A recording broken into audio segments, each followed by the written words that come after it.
Knife, broken glass, blade, scissors, stones, and other instruments which are not sterilized that lead to infection in female genital organ. It is observed that four types of female genital mutilation are practiced in Kunama community. One is clitoridectomy, which involves partial or total removal of clitoris. Second is excision, which involves total or partial removal of clitoris and labia. The third is infibulation. This will be closed. What are you saying? What will be closed? This is a tradition embedded in our work for holiness. It also signifies your recognition of adulthood. Mom, I can't do this. I can't. Have you ever thought about the danger of mutilation or circumcision, like you call it? There is nothing to be afraid of there. You will be fine.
Hearing about this, I cannot even imagine the pain those women went through, those who had to go through this, even by force or willingly, I don't know.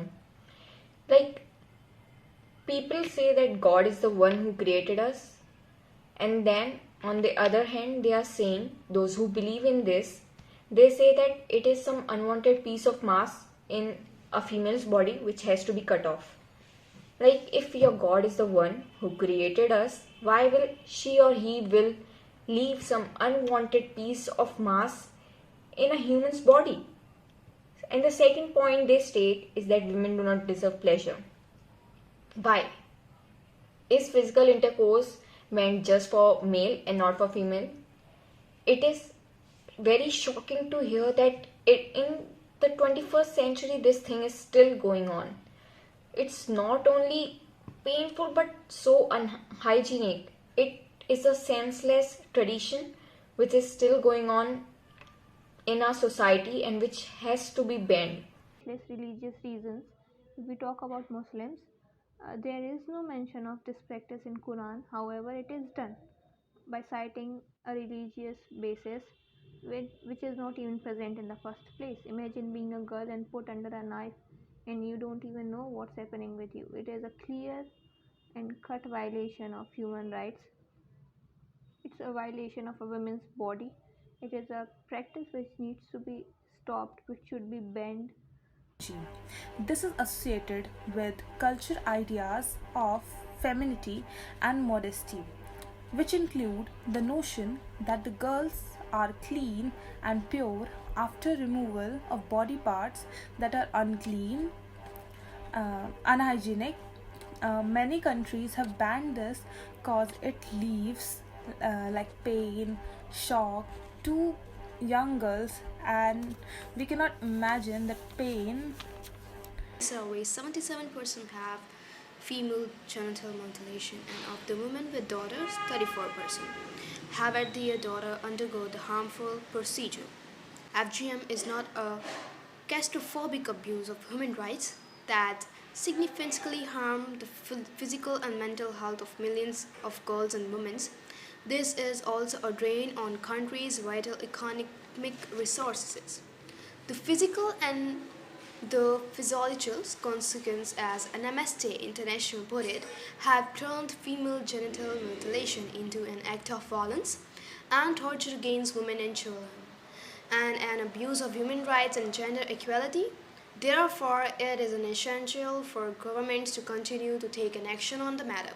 The most inhumane practices humans can participate in or do to other humans.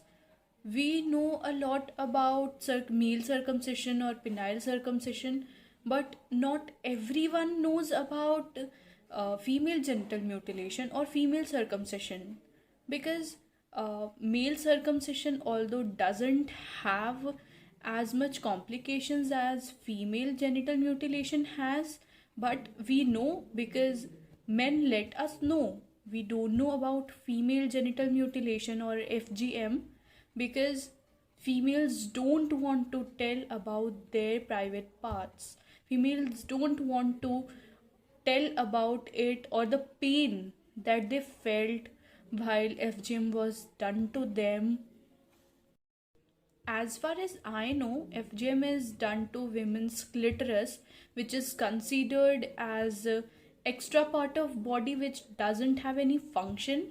But if we see biologically, it actually has a function, that it has a lot of nerve endings and it gives sexual pleasure to entire body. Any way possible, but till the time any laws comes, it is our duty to stand against it, raise our voice, and get those little girls their sexuality. Let them own their sexuality. This is 2021, and we need to end these kind of practices, be it with men, be it with women, be it female genital mutilation or be it penile circumcision. We have to end these practices today. ज़्यादा shocking चीज़ ये है कि उनकी खुद की moms उनको rituals के नाम पर या जो भी है एक कल्चर के नाम पर लेके जाती हैं और ये सब करवाती हैं. इतना पेन मतलब उन्हें होते हुए देखती हैं, तो this is wrong. For me this is painful and this is wrong, totally wrong.